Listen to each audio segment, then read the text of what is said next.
السلام علیکم ورحمۃ اللہ وبرکاتہ۔ محترم سامعین، خواتین و حضرات، اجالا چاندنی امید اسلامک چینل سے میں آپ کی خدمت میں پھر ویڈیو لے کر حاضر ہوا ہوں۔ آیت الحمدللہ رب العالمین پر صرفی بحث چل رہی تھی۔ اس سلسلے میں لفظ جلالہ، لفظ اللہ پر بھی کچھ گفتگو صرفی لحاظ سے میں کرنا مناسب سمجھتا ہوں۔ وہ یہ ہے کہ لفظ اللہ جو ہے یہ اللہ تبارک و تعالیٰ کا ذاتی اسم علم ہے، اور اس کے معنی، مفہوم اور صیغہ کے اعتبار سے جو معلومات آپ کو فراہم کرنی ہے وہ یہ ہے کہ یہ الہ یا اللہ یا الہ یا اللہ سے ماخوذ ہے صرفی اعتبار سے، جس کے معنی ہے حیران، پریشان کر دینا،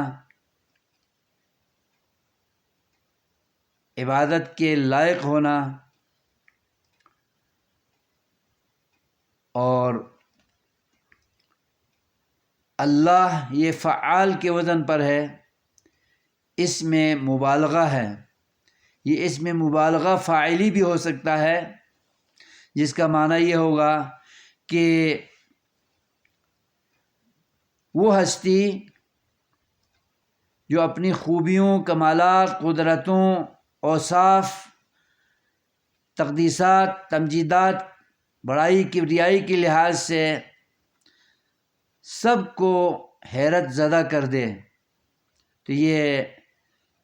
فعال کے وزن پر صیغہ مبالغہ کا معنی مفہوم ہو گیا۔ اور یہ صیغہ مبالغہ مفعولی بھی ہو سکتا ہے۔ اس اعتبار سے اللہ کا معنی یہ ہوگا وہ ہستی جو عرش معلی پر، ساتوں آسمانوں کے اوپر جلوہ افروز ہے، جس کی بلا مقابلہ عبادت کی جاتی ہے، سجدے کیے جاتے ہیں اس کی رضا جوئی کے لیے، اور اس کے اللہ اور رب ہونے کے اعتبار سے حق ادا کرنے کے لیے اس کی جو پرستش، عبادت، بندگی، غلامی جو حد سے زیادہ کی جاتی ہے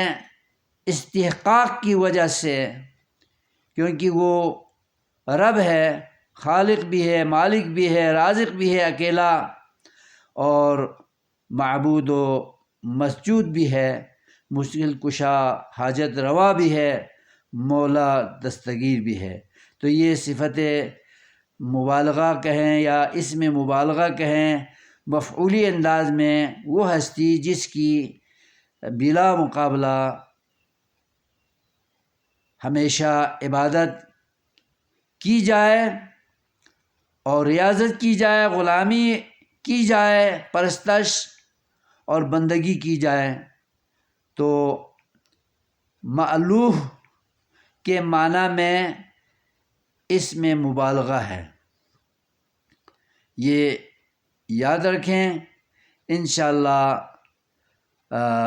بہت کام آنے والی معلومات ہیں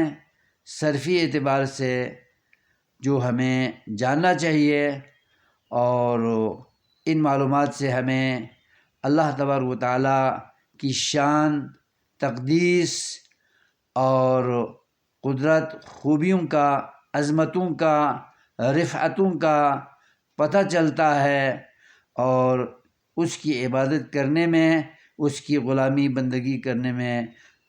ہم لطف اندوز ہو سکتے ہیں، اور ہمارا ایمان ان معلومات کی روشنی میں اللہ کے بارے میں مزید معلومات حاصل ہونے پر ایمان کامل اور مکمل ہو سکتا ہے۔ اللہ ہمیں ان باتوں کو سمجھ کر اسلام پہ عمل پیرا ہونے کی